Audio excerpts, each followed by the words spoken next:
Assalamualaikum warahmatullahi wabarakatuh. Perkenalkan, nama saya Thomas Edison dengan NIM F1G224014. Di sini saya akan menjelaskan mengapa harus memuliakan orang tua, lalu adab di atas ilmu, lalu juga yang terakhir adalah mengapa harus beribadah dan apa saja jenis ibadahnya. Oke, langsung saja saya akan mulai menjelaskannya. Memuliakan orang tua merupakan salah satu ajaran yang paling mendasar dalam Islam. Allah Subhanahu wa Ta'ala menegaskan pentingnya berbuat baik kepada orang tua setelah kewajiban beribadahnya kepadanya. Sebagaimana disebutkan dalam Al-Quran, dan kami perintahkan kepada manusia agar berbuat baik kepada kedua orang tuanya. Quran Surat Al-Isra ayat 23. Dalam ayat ini, penghormatan kepada orang tua ditempatkan sejajar dengan ketaatan kepada Allah, menunjukkan betapa mulianya kedudukan mereka. Orang tua, khususnya ibu, adalah sosok yang berperan besar dalam kehidupan seseorang anak. Sejak dalam kandungan, ibu telah bersusah payah mengandung dan melahirkan, sedangkan ayah bekerja keras untuk memenuhi kebutuhan keluarga. Islam mengajarkan bahwa ridho Allah terletak pada ridho orang tua dan murka Allah terletak pada murka orang tua. Rasulullah SAW bersabda, keridhaan Allah tergantung pada keridhaan orang tua, dan kemurkaan Allah tergantung pada kemurkaan orang tua. Hadis riwayat Tirmizi. Hal ini mengajarkan bahwa hubungan baik dengan orang tua adalah bagian dari ketaatan kepada Allah.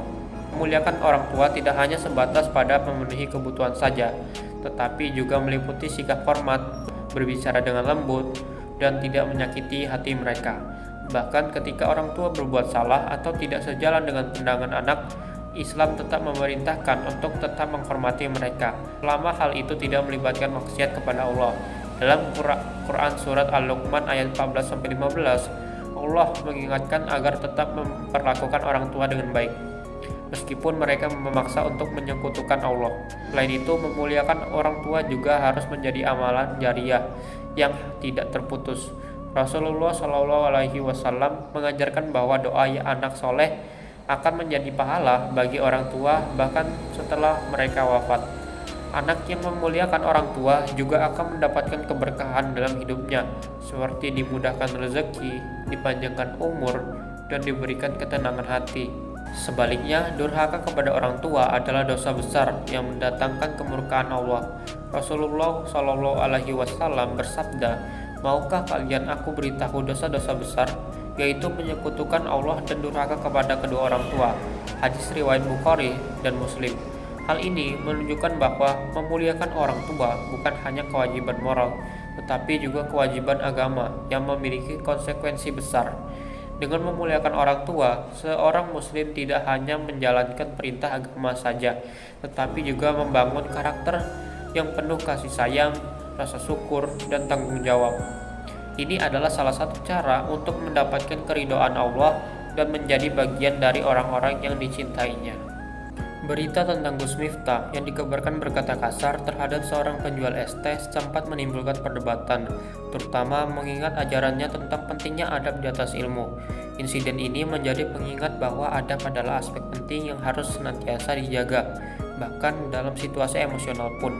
Dalam Islam, adab tidak hanya berlaku dalam hubungan dengan guru atau dalam menuntut ilmu, tetapi juga dalam interaksi sehari-hari, termasuk dengan orang yang dianggap memiliki kedudukan sosial yang lebih rendah. Tindakan yang dianggap kurang beradab dapat mengurangi kredibilitas meskipun seseorang tersebut memiliki ilmu yang tinggi. Hal ini menggarisbawahi bahwa menjaga kesantunan dan rasa hormat kepada sesama adalah wujud nyata dari pelaksanaan ilmu yang bermanfaat. Adab di atas ilmu adalah prinsip yang menekankan bahwa pentingnya sikap, etika, dan perilaku yang baik dalam proses menuntut ilmu dan mengamalkannya. Dalam tradisi Islam, adab adalah fondasi utama yang mendasari keberkahan ilmu. Ilmu tanpa adab beresiko menjadi tidak bermanfaat, bahkan dapat membawa keburukan karena digunakan dengan cara yang salah atau tanpa pertimbangan moral. Adab mencakup rasa hormat kepada guru, rendah hati dalam belajar, bersikap sopan terhadap sesama, serta tidak sombong meskipun telah memiliki pengetahuan yang luas. Para ulama sendiri sering mengingatkan bahwa sebelum seseorang menjadi cerdas secara intelektual, ia harus lebih dahulu cerdas secara moral dan spiritual. Dengan adab, ilmu tidak hanya menjadi alat untuk meraih kesuksesan duniawi, tetapi juga menjadi jalan untuk mencapai ridho Allah dan keberkahan hidup. Adab juga menunjukkan kematangan jiwa yang memastikan ilmu digunakan dengan kebaikan umat dan kemajuan bersama. Mengapa harus beribadah? Beribadah adalah bentuk ketaatan dan penghambaan manusia kepada Allah Subhanahu wa taala yang merupakan tujuan penciptaan manusia dan jin. Allah berfirman dalam Al-Qur'an, "Dan aku tidak menciptakan jin dan manusia melainkan supaya mereka menyembahku." Quran surat Az-Zariyat ayat 56. Sebagai makhluk ciptaan Allah, manusia memiliki kewajiban untuk beribadah sebagai ungkapan rasa syukur atas nikmat yang telah diberikan, seperti kehidupan, kesehatan, rezeki, dan petunjuk ke jalan yang benar. Ibadah juga menjadi sarana untuk mendekatkan diri kepada Allah, memurnikan hati, dan memperoleh kebahagiaan di dunia serta di akhirat. Beribadah tidak hanya menjadi bukti cinta dan ketundukan kepada Sang Pencipta, tetapi juga merupakan jalan untuk memperbaiki diri dan membangun hubungan baik dengan sesama.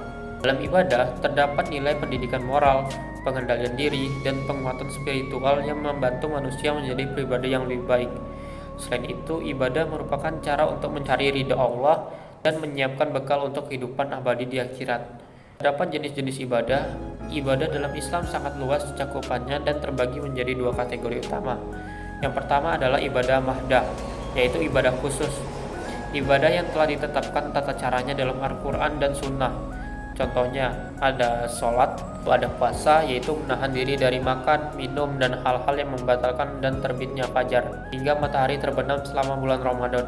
Lalu ada zakat, yaitu mengeluarkan sebagian harta untuk membantu yang membutuhkan. Ada haji, yaitu melaksanakan perjalanan ke Baitullah bagi yang mampu secara fisik dan finansial.